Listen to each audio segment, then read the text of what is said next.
There are over 8,000 children that fall within the category that could use this playground.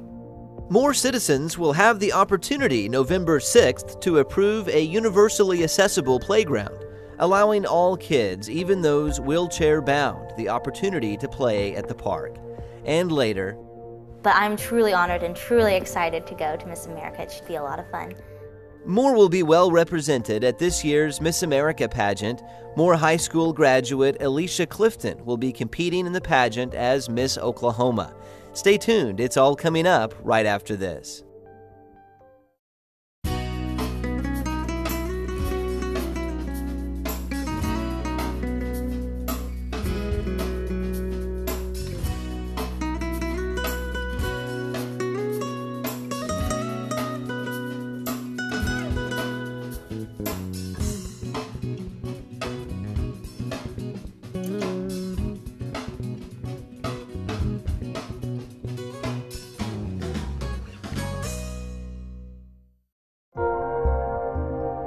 School's back in session, meaning drivers need to be extra mindful of school crosswalks. Here are some fast facts to keep your kids safe on the way to school. Plan a safe walking route to school that utilizes crosswalks and crossing guards whenever possible. Walk the route beforehand with your child. Make sure your child never walks to school alone, always with a buddy. Teach your child not to speak with strangers and make sure they know their home telephone number. Drivers should also be mindful of safety. More police officers will have extra personnel monitoring high-traffic school crosswalks to make sure drivers slow down. When you see blinking crosswalk lights, slow down and watch for kids. Let's make it a safe new school year.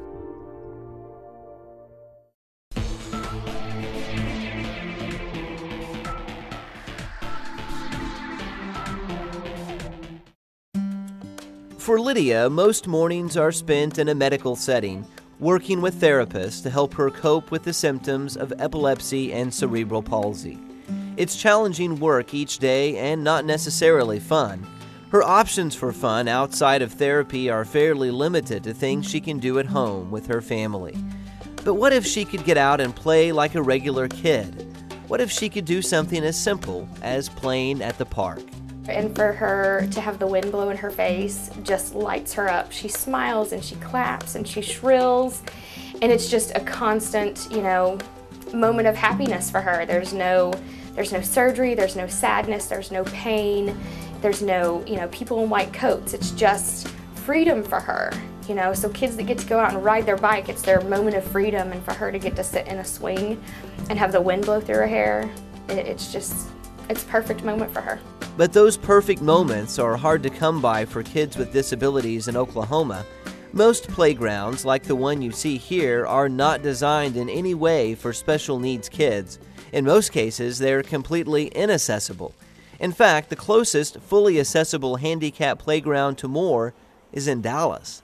There are over 8,000 children that fall within the category that could use this playground.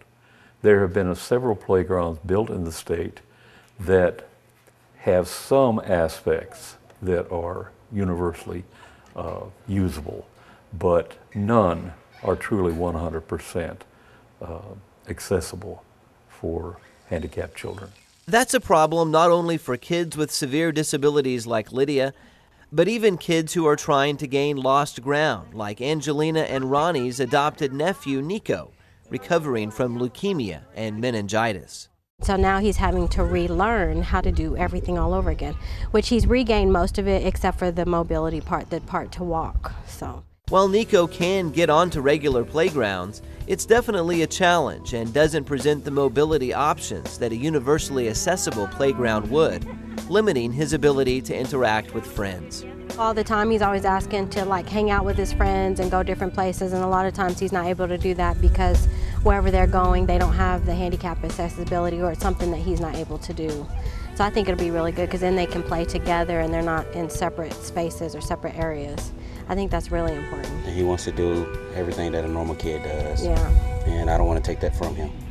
But now Nico and Lydia and nearly 8,000 other kids just like them in the metro area may soon have a place where they can play, just like their friends, a universally accessible playground in Moore. It will be a playground for every child. It will be a playground where children can explore, can meet other children, can participate in many activities, and can also have an opportunity to have parents there who might be disabled. And the parents can also be a part of playing with their children. And to experience that and to see that happen in our community, I think it's something that's going to be very worthwhile. A universally accessible playground provides wheelchair access to all areas of a playground, even the swings. Special swing sets are designed to actually attach to a wheelchair, allowing them to experience something most kids take for granted. Once a child who has been in a wheelchair all her or his life and has an opportunity to be in a swing, you ought to see it. It's unbelievable. The wonder about it. They're all of a sudden doing what normal kids do. And that's the whole thing, is giving them a normal play experience. The plan is to add a handicap-accessible playground in the vicinity of this current playground at Buck Thomas Park on 12th Street in Moore. All that stands in the way is about $250,000 to pay for the playground equipment itself. The City of Moore has set aside land, and Moore citizens will have the option to fund the playground equipment through a Parks Improvement election on November 6th. I feel like this is the missing link in the quality of living for Moore. I think our entire community has quality of living for everyone, with the exception of the ones with special needs. They just have to work in a place to go or a place to be that's not really specifically equipped for them. The community, I think, is in favor of it. Everybody that knows about it thinks it's a great thing. So, yeah, there's a lot of interest in it, and it's just a matter of trying to make it happen and to get the money, and then the design, and then the construction. For additional information about Every Child's Universally Accessible Playground and how to contribute to the effort, contact the Moore Parks and Recreation Department at 793-5090.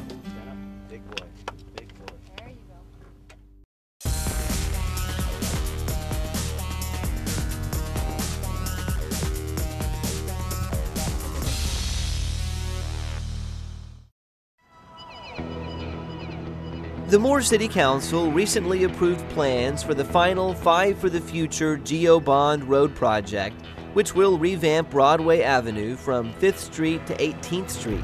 Work will begin on Broadway as soon as crews wrap up another Five for the Future project at 12th Street, which is now well underway.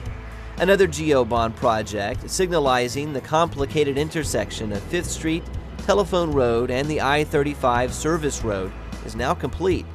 Stoplights now control the once dangerous three-way intersection, utilizing high-tech sensor cameras to determine when cars are waiting at the light.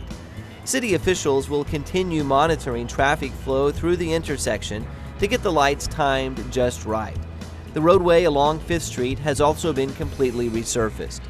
Stay tuned to Inside Moore for the latest road projects and other municipal construction initiatives taking place in the City of Moore.